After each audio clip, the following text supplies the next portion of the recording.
देखिए next concept है हमारा सरकम सेंटर। सरकम सेंटर क्या होता है ट्रायंगल का, इसकी डेफिनेशन देखिए पहले। Circumcentre of a triangle is point of intersection of perpendicular bisectors of sides of triangle. ये इसकी डेफिनेशन। किसी भी ट्रायंगल का सरकम सेंटर क्या होता है, उस ट्रायंगल की जो साइड्स है उनके परपेंडिकुलर बाइसेक्टर्स ले लीजिए। जैसे ये मान लेता हूँ कि ट्रायंगल है एबीसी। अब अगर मैं इसमें बीसी का परपेंडिकुलर बाइसेक्टर ड्रॉ करूं इस तरह से, ये बीसी का मान लेते हैं परपेंडिकुलर बाइसेक्टर है। ये वाला इसका मिड पॉइंट था और ये इस परपेंडिकुलर भी है। तो ये बीडी, ये जो हमारे पास बीसी है, ये इसका परपेंडिकुलर बाइसेक्टर हमने ड्रॉ किया। इसी तरह से इस साइड एसी का भी अगर परपेंडिकुलर बाइसेक्टर ड्रॉ कर ले, ये वाला पॉइंट ऑफ इंटरसेक्शन है इन दोनों परपेंडिकुलर बाइसेक्टर्स का। दो का ही काफी है वैसे, अगर आप तीसरे का लेना चाहते हैं तो भी कोई समस्या नहीं है। तीसरी साइड का भी अगर हम परपेंडिकुलर बाइसेक्टर ले ले तो भी वो इसी पॉइंट में से ही पास करता है। तीनों के तीनों परपेंडिकुलर बाइसेक्टर जिस पॉइंट पे से इंटरसेक्ट करते हैं उस पॉइंट को कहते हैं सरकम सेंटर। इसे सरकम सेंटर क्यों कहते हैं? क्योंकि इस पॉइंट का, इसको चलिए नाम ओ दे देते हैं। इस पॉइंट का जो डिस्टेंस होता है वो तीनों वर्टिसेस से सेम होता है। उसका कारण क्या है देखिए, अगर आप कोई भी लाइन सेगमेंट लेते हैं, जैसे ये ए बी लाइन सेगमेंट मैंने लिया, अगर हम इसका परपेंडिकुलर बाइसेक्टर ड्रॉ करें तो आपने प्रॉपर्टी 10th क्लास में पढ़ी होगी, किसी भी लाइन सेगमेंट का अगर परपेंडिकुलर बाइसेक्टर ले, उसके ऊपर कहीं पर भी कोई पॉइंट लेते हैं, उस पॉइंट का जो डिस्टेंस है दोनों वर्टिसेस ए और बी से सेम रहता है। अब देखिए ये जो पॉइंट ओ है हमारा, ये ए सी के परपेंडिकुलर बाइसेक्टर पर है, इस वजह से ये ए और सी से सेम डिस्टेंस पर रहेगा। मतलब ये जो डिस्टेंसेस हैं ओ ए और ओ सी, ये सेम होंगे क्योंकि ये ए सी के परपेंडिकुलर बाइसेक्टर पर। ये बी सी के परपेंडिकुलर बाइसेक्टर के ऊपर भी, इसलिए इसका जो डिस्टेंस है बी और सी से, यानी ओ बी से और सी, ओ बी और ओ सी, ये दोनों भी इक्वल रहेंगे। इसका मतलब हुआ कि इस पॉइंट का जो डिस्टेंस है तीनों के तीनों वर्टिसेस से इक्वल है। अगर इस पॉइंट का सरकम सेंटर, जिसे हम बोल रहे हैं point of intersection of perpendicular bisector, इसका अगर इन तीनों साइड से डिस्टेंस बराबर है तो इस पॉइंट को अगर हम सेंटर मान के एक सर्कल बनाए तो वो जो सर्कल है हमारा तीनों वर्टिसेस में से पास करता है। और ये जो सर्कल बनता है जो इसके तीनों वर्टिसेस में पास कर रहा है, इसको बोलते हैं सरकम सर्कल। सरकम सर्कल। और इसका जो सेंटर होता है ओ, इसे हम कहते हैं सरकम सेंटर। ओ जो है हमारा पॉइंट, इसे नाम दे देते हैं सरकम सेंटर। ये सर्कल का, सरकम सर्कल का सेंटर होता है। और ये ओ ए, ओ बी और ओ सी, ये तीनों लेंथ बराबर होती है। ये सर्कल का रेडियस होता है, इसे हम कैपिटल आर से डिनोट करते हैं। और इस कैपिटल आर को हम नाम देते हैं सरकम रेडियस। सरकम रेडियस। तो किसी भी ट्रायंगल का सरकम रेडियस क्या होता है? वो सर्कल जो उस ट्रायंगल को सरकमस्क्राइब करता है, उस सर्कल का सेंटर जो होता है उसे सरकम सेंटर कहते हैं। ये तीनों साइड्स के परपेंडिकुलर बाइसेक्टर्स का पॉइंट ऑफ इंटरसेक्शन होता है। तो अगर हमें सरकम सेंटर फाइंड आउट करना है तो इसके लिए मैंने जो भी इसकी डेफिनेशन और ये जो प्रॉपर्टी बताई, ये हमारे पास दो इंफॉर्मेशन है इसका सरकम सेंटर ढूंढने के लिए। आपको अगर सरकम सेंटर ढूंढना हो किसी ट्रायंगल का, तो पहला जो तरीका है कि ओ का जो सरकम सेंटर है उसका डिस्टेंस तीनों वर्टिस सेम होगा। इसको यूज करके हम सरकम सेंटर ढूंढ सकते हैं। इसके ऊपर अभी एक एग्जांपल करेंगे हम। या फिर हम इसके साइड्स के परपेंडिकुलर बाइसेक्टर्स अगर फाइंड आउट कर लें, जो हम स्ट्रेट लाइंस की इक्वेशन में पढ़ेंगे कि किस तरह से फाइंड आउट किया जाता है। अगर मैं इस बीसी और एसी दोनों में से, तीनों में से किसी दो परपेंडिकुलर बाइसेक्टर की इक्वेशन फाइंड आउट कर लूं, उससे सॉल्व करके भी सरकम सेंटर ढूंढ सकते हैं, जो हम स्ट्रेट लाइन में पढ़ेंगे अभी। तीसरा तरीका भी है मगर वो हम यूज नहीं करते। ये है हमारा मेथड नंबर 3 सरकम सेंटर को ढूंढने का। अगर हमें ट्रायंगल का सरकम सेंटर ढूंढना है, उसके लिए एक फार्मूला है जो देखिए सामने लिखा हुआ है आपके। जो इन सेंटर वाला फार्मूला था उसमें बस स्मॉल ए बी सी की जगह पे sin 2a sin 2b और sin 2c को रिप्लेस कर दिया गया। मगर ये फार्मूला सिर्फ आपको मैंने जानकारी के लिए बताया, इसका यूज हम नहीं करेंगे क्योंकि इसके लिए हमें sin 2a sin 2b sin 2c ढूंढना पड़ेगा, जो कि ज्यादा लेंथी प्रोसेस होता है। अगर हमें सरकम सेंटर फाइंड आउट करना है तो इसके लिए भी जो आपको प्रॉपर्टी बताई कि O का जो डिस्टेंस तीनों साइड से बराबर है, यानी OA is equal to OB is equal to OC, इसका यूज करके भी आसानी से सरकम सेंटर फाइंड आउट किया जा सकता है।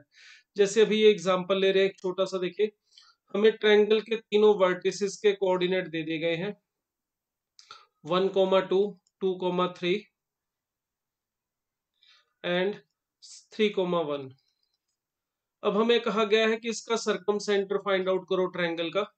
तो इसके लिए देखिए मान लेते हैं कि सरकम सेंटर के जो कोऑर्डिनेट है वो अल्फा कोमा बीटा है। अब ये सरकम सेंटर अगर मुझे फाइंड आउट करना है, अल्फा बीटा फाइंड आउट करना है, तो सिंपल सा लॉजिक है, इसके लिए मुझे अल्फा और बीटा में दो इक्वेशन की जरूरत पड़ेगी। और वो दो इक्वेशन कहाँ से आएंगी? वो दो इक्वेशन आएंगी O A is equal to O B is equal to O C से। अगर ये सरकम सेंटर है तो अभी आपको बताया इसका तीनों साइड से जो डिस्टेंस, तीनों वर्टिसेस से जो डिस्टेंस है वो सेम होगा, क्योंकि ये इस सर्कल का जो इस ट्रायंगल को सरकमस्क्राइब करता है ये उसका सेंटर है। और ये तीनों पॉइंट सर्कल के वर्ड्स सरकमफ्रेंस पर है तो इनका सेंटर से डिस्टेंस इक्वल होगा। अगर ये ओ ए ओ बी और ओ सी इक्वल है तो डेफिनेटली इनका स्क्वायर भी इक्वल होगा। स्क्वायर इसलिए कर रहे हैं ताकि डिस्टेंस फॉर्मूले में स्क्वायर रूट ना लेना पड़े। ओ ए देखिए ये हमें मिलेगा अल्फा -1 का स्क्वायर प्लस बीटा -2 का स्क्वायर। इसी तरह से ओ बी को देखें तो ये हमें मिल जाएगा अल्फा -2 का स्क्वायर प्लस बीटा -3 का स्क्वायर। और इसी तरह से ओसी को लेते हैं तो यहां से हमें मिल जाएगा अल्फा -3 का स्क्वायर प्लस बीटा -1 का स्क्वायर, बीटा -1 का स्क्वायर। अब देखिए अल्फा और बीटा में दो इक्वेशन बनाने के लिए पहले मैं ओ ए और ओबी को इक्वेट कर लेता हूँ, ओ ए स्क्वायर ओबी स्क्वायर को। तो स्क्वायर खोलने पर देखिए ये alpha square plus beta square -2 alpha -4 beta +5, ये हमें ओ ए स्क्वायर मिलेगा। इसी तरह से ओबी स्क्वायर को इसको सिंप्लीफाई करेंगे तो स्क्वायर खोलने पर ये alpha square plus beta square -4 alpha -6 beta +13, ये हमें मिलेगा। अब यहां से देखिए अल्फा स्क्वायर और बीटा स्क्वायर को अगर हम कैंसिल कर दें और ये जो टर्म है अल्फा बीटा वाली ने एक तरफ कर ले तो हमें यहाँ पे देखिए मिल जाएगा 2 alpha plus 2 beta is equal to 8, that is alpha plus beta is equal to 4। तो देखिए अल्फा और बीटा में हमें एक इक्वेशन मिल गई है। बस एक इक्वेशन अल्फा और बीटा में और चाहिए, वो हमें दोनों इक्वेशन जो है वो अल्फा और बीटा प्रोवाइड कर देंगे। तो दूसरी इक्वेशन के लिए देखिए मैं O B square is equal to O C square दोनों को इक्वेट करता हूँ। तो ये alpha square plus beta square -4 alpha -6 beta +9 ये मिला था।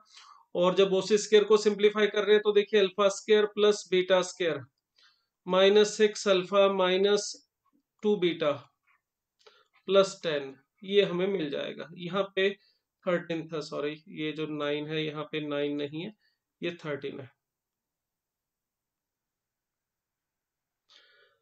अब देखिए यहां से भी सिंप्लीफाई करके अल्फा स्क्वायर और ये बीटा स्क्वायर कैंसिल होने के बाद हमें यहाँ पे मिल जाएगा 2 alpha -4 beta +3 is equal to 0।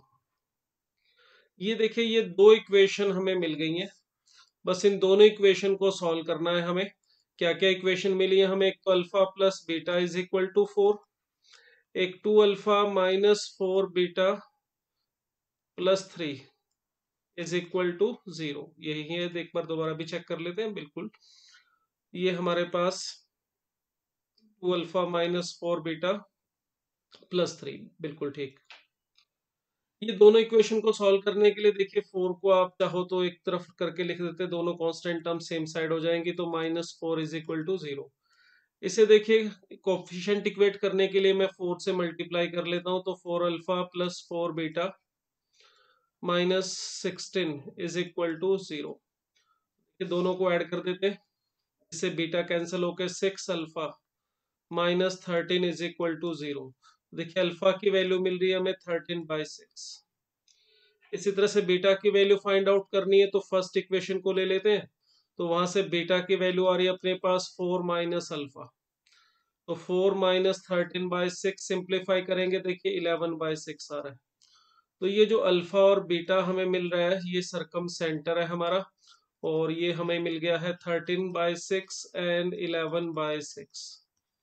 तो इस तरह से अगर हमें ट्रायंगल के तीनों वर्टिसेस प्रोवाइड कर रखे हो तो हम सरकम सेंटर फाइंड आउट कर सकते हैं। उसके लिए हमने सिंपल सी जो इसकी प्रॉपर्टी है उसका यूज किया है कि सरकम सेंटर का जो डिस्टेंस है तीनों वर्टिसेस इक्वल होता है, तो O square is equal to OB square is equal to OC square, इसका यूज करके सरकम सेंटर हमने फाइंड आउट कर लिया, जो ये मिला हमें 13/6 एंड 11/6। नेक्स्ट देखिए इसकी कुछ और प्रॉपर्टी सरकम सेंटर की। जैसे हमने ऑर्थो सेंटर के लिए बात की थी, इसी तरह से सरकम सेंटर के लिए ट्रायंगल के ऊपर डिपेंड करता है सरकम सेंटर कहाँ लाई करेगा।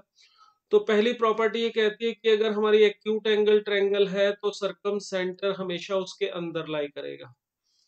अभी हमने डायग्राम भी बनाया, अगर आप एक्यूट एंगल ट्रायंगल लेते हैं तो उस केस में जो तीनों के तीनों परपेंडिकुलर बाइसेक्टर्स हैं वो सर्कल के अंदर ही कट करते हैं। सरकम सर्कल जो बनता है हमारे पास उसका सेंटर जो होता है वो ट्रायंगल के अंदर आता है अगर एक्यूट एंगल ट्रायंगल है। बट अगर ऑब्ट्यूस एंगल ट्रायंगल हो, देखो ये कुछ इस तरह से ट्रायंगल है, ये मैंने बनाई है ऑब्ट्यूस एंगल ट्रायंगल, इसका अगर हम सरकम सर्कल बनाएंगे तो सरकम सेंटर जो है हमारा वो ट्रायंगल के बाहर निकल जाता है, यहाँ पर लाई करता है। ऑब्ट्यूस एंगल ट्रायंगल के अंदर सरकम सेंटर जो है वो आउटसाइड लाई करेगा। और अगर राइट एंगल ट्रायंगल ले ले, ये देखिए ये राइट एंगल ट्रायंगल है हमारी एक, जिसमें ये एंगल हमने 90 डिग्री लिया है। अब अगर ये एंगल 90 डिग्री है, ए को 90 मान लेता हूँ, ये एबीसी ट्रायंगल है, तो इस केस में अगर हम सरकम सर्कल बनाएंगे इस ट्रायंगल का, देखिए तो क्योंकि ये ए राइट एंगल है इस वजह से ये बीसी इस सर्कल का डायमीटर बन जाएगा। अगर बीसी सर्कल का डायमीटर होगा तो जो बीसी का मिड पॉइंट यानी हाइपोटेन्यूज ऑफ ट्रायंगल जो है इसका मिड पॉइंट ये हमारा सरकम सेंटर होगा। मीन टू से in case of right angle triangle जो हाइपोटेन्यूज का मिड पॉइंट है वही हमारा सरकम सेंटर होता है। तो अगर हमें सरकम सेंटर फाइंड आउट करने के लिए कहा जाए, जैसे अभी हमने किया एग्जांपल, ठीक है, इस एग्जांपल में हमने तीनों साइड तीनों वर्टिसेस हमें दिए थे, तो हमने ओ स्क्वायर ओबी स्क्वायर ओसी स्क्वायर को इक्वेट करके दो इक्वेशन बनाई अल्फा और बीटा में, अल्फा बीटा सरकम सेंटर था उसे फाइंड आउट किया। इसको इस तरह से करना पड़ा हमें क्योंकि यहाँ पे ये जो ट्रायंगल है हमारे पास ये राइट एंगल ट्रायंगल नहीं है। क्यों नहीं है आप इसको चेक भी कर सकते हो, देखो इस केस में ये राइट एंगल ट्रायंगल नहीं थी। अगर हम ए बी को फाइंड आउट करें, ए और बी जो हमारे पास है इसके कोऑर्डिनेट से हमें ए बी मिल रहा है, ये हमें मिल रहा है √2। इसी तरह से बी सी भी हमें मिल रहा है और इसकी जो वैल्यू आ रही है बी सी की वो आ रही थी √5, और ए सी ये भी हमें मिल जाएगा और ये वाली वैल्यू भी हमारे पास ये √4 √5 ही आ रही है। तो ये जो ट्रायंगल थी हमारे पास ये राइट एंगल ट्रायंगल नहीं है, चेक कर सकते हैं, पाइथागोरस एप्लीकेबल नहीं था इसमें। अगर हमें पहले ये पता चल जाए कि ट्रायंगल राइट एंगल है तो इतना जो प्रोसेस था उसको लंबा जाने की बजाय शॉर्ट मेथड से मिड ऑफ हाइपोटेन्यूज से हम ट्रायंगल का सरकम सेंटर फाइंड आउट कर सकते हैं।